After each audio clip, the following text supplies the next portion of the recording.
Welcome to IT media. So జుట్టు రాలే సమస్య చాలా మందిని ఇబ్బంది పెడుతున్న సమస్య. అయితే కొందరు అయితే జుట్టు కుచ్చులుగా రాలిపోతూ ఉంటుంది. ఎందుకు ఈ సమస్య? దీనికి న్యాచురల్ వేస్ ఏమున్నాయి తగ్గించుకోవడానికి? ఇక ఆయుర్వేద పరంగా ట్రీట్మెంట్స్ గురించి కూడా తెలుసుకుందాం. ఈరోజు మనతో పాటు ఉన్నారు ప్రముఖ ఆయుర్వేద వైద్య నిపుణులు డాక్టర్ లక్ష్మీ అన్నదాత గారు. మ్యామ్ నమస్తే అండి. నమస్తే.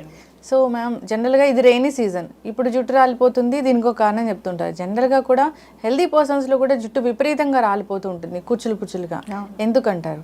ఇది ఒకటి వ్యాలిడ్ క్వశ్చన్ అండి. ఎందుకంటే వర్షాకాలంలో సహజంగా చాలామందికి, కొంతమందిలో ఎక్కువ జుట్టు రాలుతుంది, కొంతమందిలో తక్కువ జుట్టు రాలుతుంది. వర్షాకాలం అంటేనే జుట్టు రాలటం అనేది డెఫినెట్గా జరిగే ఒక సమస్య. సో మీరు అన్నట్లు కొంతమందికి వర్షాకాలంలోనే కాదు, రెగ్యులర్ టైంలో కూడా, అంటే సమ్మర్లో కానీ వింటర్లో కూడా హెయిర్ ఫాల్ అనేది చాలా ఎక్కువగా ఉండేటువంటి సమస్య. సో కారణాలు ఏమి అని ఒక రకంగా ఫస్ట్ మనం లిస్ట్ అవుట్ చేసినట్లయితే, రెగ్యులర్గా హెయిర్ ఫాల్ అవటానికి ఒకటి పోషక లోపాలు ప్రధానంగా చెప్పుకోవాల్సింది అది. రెండవది ఏదైనా స్కిన్ ఇన్ఫెక్షన్స్, అంటే స్కాల్ప్ పైన చుండ్రు కానివ్వండి, ఇంకా ఇతర పెయిన్ కొరుకుడు కానీ ఇట్లాంటివి ఏమైనా ఉన్నట్లయితే అది ఎక్కువగా హెయిర్ ఫాల్కి కారణం అవుతుంది. ఇంకా అన్నిటికన్నా ముఖ్యమైనది మనం నిద్ర అంటాం కదా, నిద్రకి చాలా లీస్ట్ ఇంపార్టెన్స్ ఇస్తారు చాలామంది. సో ప్రాపర్గా నిద్రపోవటం అనేది కూడా చాలా ముఖ్యం అనమాట. ఇంకా అన్నిటికన్నా ముఖ్యమైనది హెచ్బి పర్సెంటేజ్, ఐరన్ కాంపోనెంట్ అనేది తక్కువ ఉన్నా, వైటమిన్ డి తక్కువ ఉన్నా కూడా మనకి హెయిర్ ఫాల్ అనేది జరిగేదానికి అవకాశం ఉంటుంది. సో ఇట్లాంటిది రక్తంలో వచ్చేటువంటి మార్పులు, అంటే పోషకాల్లో మార్పులు. ఇంకొకటి హార్మోనల్ ఇంబ్యాలెన్స్. సహజంగా ఏంటంటే ఆడపిల్లల్లో ఈస్ట్రోజన్స్, ప్రొజెస్ట్రాన్స్ ఇట్లాంటి మగవాళ్ళల్లో కానివ్వండి, లేదంటే థైరాయిడ్ ఉన్నా కూడా వీళ్ళలో ఏంటంటే ఎక్కువగా హెయిర్ ఫాల్ అనేది చూస్తూ ఉంటాం. హెయిర్ లైన్ అంటాం కదా, అది త్వరగా వెనక్కి వెళ్ళిపోవటం, రిసీడింగ్ హెయిర్ లైన్స్ అంటాం, అది ఎక్కువగా ఉండేదానికి అవకాశం ఉంటుంది. ఇక వర్షాకాలంలో హెయిర్ ఫాల్ అనేది ఎక్కువగా ఉండడానికి ప్రధాన కారణం, మనం హెయిర్ స్ట్రక్చర్, అంటే ఒక వెంట్రుక తీసుకొని దాన్ని మనం కట్ చేసి కనుక చూసినట్లయితే హెయిర్ స్ట్రక్చర్లో చూస్తే దానికి రెండు పొరలు ఉంటాయి, అవుటర్ లేయర్ ఒకటి, ఇన్నర్ లేయర్ ఒకటి. ఎట్లయితే మనం వెజిటేబుల్స్ కట్ చేసినప్పుడు బయట అవుటర్ లేయర్, లోపల పల్ప్ ఎలా అయితే ఉంటుందో అదే మాదిరిగా హెయిర్ కూడా అవుటర్ లేయర్, ఇన్నర్ లేయర్ అనేది రెండు ఉంటాయి. సో ఈ అవుటర్ లేయర్ అనేది పొలుసులుగా ఉంటుంది. అది కొంచెం గట్టిగా మన హెయిర్ని ప్రొటెక్ట్ చేయడానికి మాదిరిగా ఉంటుంది అనమాట. ఎప్పుడైతే తడుస్తుందో అది పొలుసులన్నీ కూడా ఓపెన్ అప్ అయిపోయి కాస్త లూజ్గా అయిపోవటం వల్ల వాటర్ అంతా కూడా లోపలికి లీక్ అవటం జరుగుతుంది, ఆ హెయిర్ లోపలికి వెళ్ళేదానికి అవకాశం ఉంటుంది. సో ఈ ఖాళీలు ఎక్కువ రావటం, అంటే పొరోసిటీ పెరగటం మూలంగా మనం హెయిర్ ఎప్పుడైతే తడిగా ఉన్నప్పుడు దూకుంటామో అప్పుడు హెయిర్ ఫాల్ అనేది ఎక్కువగా జరిగేదానికి అవకాశం ఉంటుంది. అంటే హెయిర్ అంతా కూడా వదులుగా అయిపోతుంది కాబట్టి. ఇంకా లోపల భాగం అది కొంచెం సాల్ట్స్, కోవలెంట్ బాండ్స్తో ఉంటుంది అనమాట. అవి సాల్ట్స్ అన్నీ కూడా ఎట్లా ఉంటాయి అంటే ఎప్పుడు కూడా గట్టిగా ఉంటాయి అనమాట. డ్రైగా ఉన్నప్పుడు చాలా హార్డ్గా ఉంటుంది. ఎప్పుడైతే వెట్ అవుతాయో ఈ సాల్ట్ కోవలెంట్ బాండ్స్ కొంచెం కరిగిపోవటం వల్ల కానివ్వండి, లూజ్ అవటం వల్ల కానివ్వండి, అది కూడా మెత్తబడటం వల్ల తడిగా ఉన్నప్పుడు దువ్వుకున్న, తడిగా ఉన్న ఎన్విరాన్మెంట్లో లైక్ బాగా మంచు పడేటువంటి ప్రదేశాలు కానివ్వండి, లేదు అంటే వర్షం ఎక్కువగా వచ్చేటువంటి ప్రదేశాల్లో, లేదు కొన్ని రెయినీ సీజన్లో ఎస్పెషల్లీ తొలకరి జల్లులు అంటారు కదా, ఈ తొలకరి జల్లుల్లో కాస్త వాతావరణంలో ఎక్కువగా డస్ట్, ఇంప్యూరిటీస్ ఉండటం కారణం చేత అవి మన స్కాల్ప్ పైన చేరినప్పుడు కూడా దాంతోపాటుగా ఈ తొలకరి జల్లుల్లో ఎసిడిక్ నేచర్ ఉంటుంది. సో ఈ ఎసిడిక్ నేచర్, ఇంప్యూరిటీస్ ఉండటము, మనం ఒకవేళ హెయిర్కి ఆయిల్ రాసుకొని ఉన్నాం అనుకోండి, అలాంటివన్నీ కూడా చేరిపోయి జుట్టు ఆరబెట్టుకోలేదు అనుకోండి. మగ పిల్లలు అయితే కొంచెం 4-5 అంగుళాలు పొడవు ఉంటుంది, అదే ఆడపిల్లలు అయితే కొంచెం పొడవు జుట్టు ఉండే అవకాశం ఉంటుంది. కాబట్టి వాళ్ళలో ఏంటంటే ఇంప్యూరిటీస్ చేరిపోయి కాస్త మలినాలు ఎక్కువ అయిపోవటం వల్ల డిబ్రీస్ లాగా తయారయ్యి ఫంగల్ ఇన్ఫెక్షన్స్ రావటం, ఇట్లాంటి కారణాల చేత వాళ్ళకి హెయిర్ ఫాల్ అనేది వచ్చేదానికి అవకాశం ఉంటుంది. సో ఇట్లాంటి మన కారణాలు ఎందువల్ల మనకి హెయిర్ ఫాల్ అవుతుంది అనేది చూసుకుంటే, అంటే ఎదర్ ఇట్ కుడ్ బి తడిగా ఉన్నప్పుడు కానివ్వండి దూకోకుండా ఉండటము, అదేవిధంగా న్యూట్రియంట్ పోషకాల లోపం లేకుండా చూసుకోవటము, అంతేకాకుండా ప్రాపర్ నిద్ర చూసుకోవటము, ఈ మూడు కూడా జాగ్రత్తగా చూసుకున్నట్లయితే ఏ సీజన్లో అయినా సరే హెయిర్ ఫాల్ అనేది కంట్రోల్ చేసుకోవడం చాలా ఈజీ. ఎస్, స్ట్రెస్ లేదా ఏదైనా అనారోగ్యం బారిన పడినప్పుడు కూడా జుట్టు హెయిర్ ఫాల్ అంటే ఇప్పుడు ఎప్పుడైతే అనారోగ్యం ఏదైనా డిసీజ్తో కానీ ఏదైనా ఆరోగ్య సమస్యలు ఉన్నప్పుడు పోషక లోపం అనేది సహజంగా జరుగుతుంది. లేదంటే కొన్ని రకాలైన యాంటీబయాటిక్స్ వాడతాము.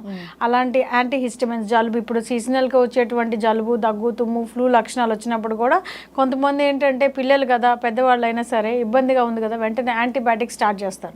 దానివల్ల ఏంటంటే కడుపులో ఉండేటువంటి పేగుల్లో ఉండేటువంటి హెల్దీ బ్యాక్టీరియల్ ఫ్లోరా అని ఉంటుంది. అదేంటంటే కొన్ని రకాలైనటువంటి మన శరీరం తయారు చేసుకోలేనటువంటి పోషకాలని తయారు చేయడంలో చాలా సహాయకారిగా ఉంటాయి. అలాంటివన్నీ కూడా ఈ యాంటీబయాటిక్స్ వల్ల ఫ్లోరా అంతా డిస్టర్బ్ అవుతుంది. అలాంటి సందర్భాల్లో మనకి కాస్త ఏమంటారు పోషక అబ్జార్ప్షన్ ఎసిమిలేషన్ అనేది తగ్గుతుంది అనమాట. అంతేకాకుండా ఏ స్ట్రెస్ ఫ్యాక్టర్స్ ఈ డిసీజ్ కారణం చేత శరీరంలో కూడా కాస్త ఒత్తిడి జరుగుతుంది.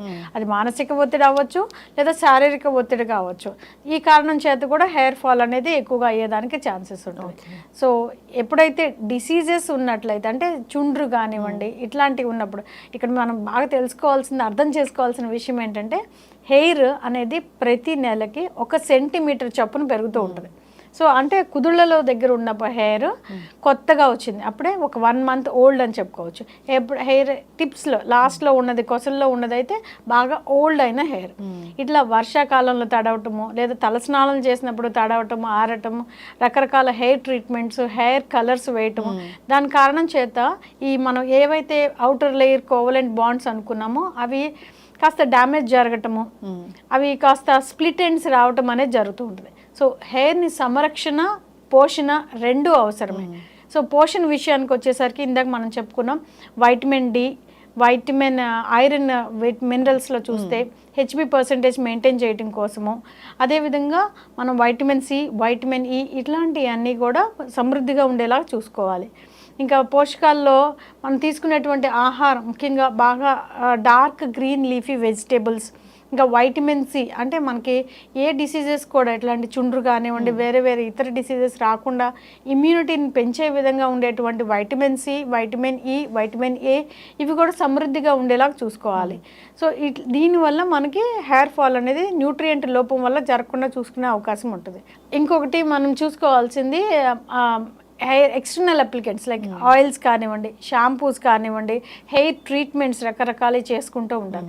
వాటి వల్ల కూడా హెయిర్ డ్యామేజ్ కాకుండా చూసుకోవాలి. ఎప్పుడైతే మనకు తెలిసిందో హెయిర్ అనేది 1 ఇంచ్ లేదా 1 సెంటీమీటర్ పర్ మంత్ గ్రోత్ ఉంటుంది కాబట్టి మనం సహజంగా వింటర్ సీజన్లో సమ్మర్ సీజన్లో కుదుళ్ళకి హెయిర్ ఆయిల్ అప్లై చేయొచ్చు. కానీ వర్షాకాలం వచ్చేసరికి డ్యామేజ్ ఎక్కువగా మన కొసల్లో ఎడ్జెస్లో ఎండ్స్లో జరుగుతుంది కాబట్టి స్ప్లిట్ ఎండ్స్ ఉన్నట్లయితే స్ప్లిట్ ఎండ్స్ ఇమీడియట్గా ట్రిమ్ చేయటము ఆ స్ప్లిట్ ఎండ్స్ ద్వారా వాటర్ అంతా లోపలికి వెళ్ళి కాస్త డ్యామేజ్ ఎక్కువ జరిగే అవకాశం ఉంటుంది కాబట్టి ఇమీడియట్గా స్ప్లిట్ ఎండ్స్ ట్రిమ్ చేసుకోవటం ఆయిల్ కూడా ఎండ్స్కి అప్లై చేసుకున్నట్లయితే మనకి ఎక్కువగా పోషణ లభించేదానికి అవకాశం ఉంటుంది. హెయిర్ని ప్రొటెక్ట్ చేసుకోవడానికి వీలుగా ఉంటుంది. ఇక ఆయుర్వేద పరంగా వస్తే అందరికీ ఇళ్లలో ఈజీగా దొరికేటువంటిది ఈ శీకాకాయ కానివ్వండి కుంకుడుకాయలు కానివ్వండి భృంగరాజ్ కానివ్వండి ఎలోవీరా ఆమ్లా పౌడర్ ఇట్లాంటివన్నీ చూర్ణాలు మనకి ఇప్పుడు అన్ని ఆయుర్వేదిక్ స్టోర్స్లో దొరుకుతాయి. సో ఈ చూర్ణాలన్నీ కూడా ఈక్వల్ ప్రపోర్షన్స్లో తీసుకొని అన్నీ దొరికినా సరే లేదు అన్నిట్లో 1-2 దొరికినా సరే వీటికి చక్కగా పేస్ట్ లాగా అంటే కొంచెం పెరుగు జోడించి ఒక పేస్ట్ లాగా తయారు చేసి హెయిర్ ప్యాక్ లాగా పెట్టుకొని దాంతోనే అది కుంకుడు పొడి ఉంటుంది కాబట్టి లేదా శీకాకాయ అయినా సరే ఇవన్నీ కూడా క్లెన్జింగ్ మంచి క్లెన్జింగ్గా ఉపయోగపడతాయి. కాబట్టి స్కాల్ప్ దగ్గర నుంచి చక్కగా క్లెన్స్ చేసుకోవటం వల్ల స్కాల్ప్ హెల్తీగా ఉంటుంది నరిష్ అవుతుంది. ఎందుకంటే ఆమ్లా కానివ్వండి ఎలోవేరా కానీ వీటిలో మినరల్స్ అండ్ విటమిన్స్ కాంపోనెంట్స్ ఎక్కువగా ఉంటాయి. సో పోషకాలు లభిస్తే క్లెన్స్ అవుతుంది. సో హెల్తీగా లష్రస్ అంటే ఎటువంటి ఇబ్బందులు లేకుండా ఉండేటువంటి హెయిర్ సొంతం చేసుకోవడానికి అవకాశం ఉంటుంది. ఇంకొకటి ఏంటంటే మనం హైబిస్కస్ కానివ్వండి మందార ఆకులు అంటాం కదా కేవలం మందార ఆకులు మాత్రమే కాదు మందార ఆకులు మందార పువ్వులు ఈ రెండింటిని కూడా చక్కగా పేస్ట్ లాగా చేసి దానికి కొంచెం పెరుగు జోడించి దాన్ని కూడా హెయిర్ ప్యాక్ లాగా పెట్టుకొని మనం తలస్నానం చేసేయచ్చు.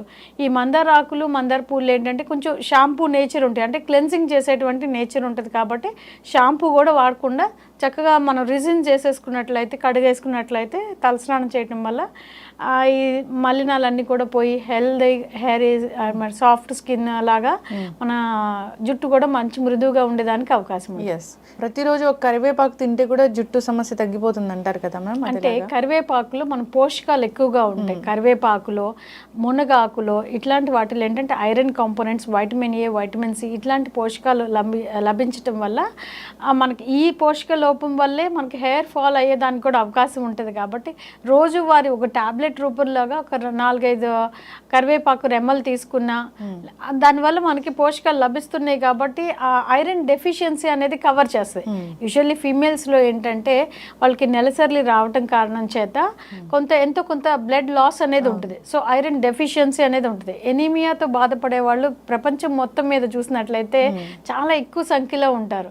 సో అదేవిధంగా ఇండియాలో కూడా మన తెలుగు ప్రదేశాల్లో కూడా ఆడవాళ్ళల్లో ఐరన్ డెఫిషియన్సీతో ఇబ్బంది పడేవాళ్ళు చాలా ఎక్కువ. దానివల్లనే ఫీమేల్లో హెయిర్ లాస్ అనేది ఎక్కువ ఉంటుంది.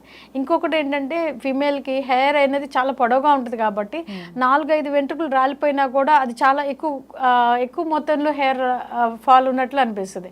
సో ఇట్లాంటి చిన్న చిన్నవి రెమెడీస్ చేసుకుంటూ మన హెయిర్ ఫాల్ అనేది కంట్రోల్ చేసుకోవడం చాలా సులువు. ఎస్, ఖచ్చితంగా ma'am. So hair fall issue వచ్చిందంటే అది ఇంటర్నల్గా మనము సరైన ఆహారం తీసుకోకపోవడము. సో ఇంటర్నల్గా మనం తీసుకోవాలి. అప్లికేషన్స్ మీద ఆధారపడతారు చాలామంది. సో ఏ షాంపూ వాడామా, ఎలాంటి ప్యాక్ వేసామా అని. సో దానివల్ల అయితే పెద్ద మిరాకిల్స్ ఏం జరగవు. కానీ సో న్యూట్రిషన్ డెఫిషియన్సీ అనేది లేకుండా చూసుకోవాలి. చక్కగా చెప్పారండి. సో అందరు కూడా పాటించాలని కోరుకుందాం. ధన్యవాదాలు. Thank you.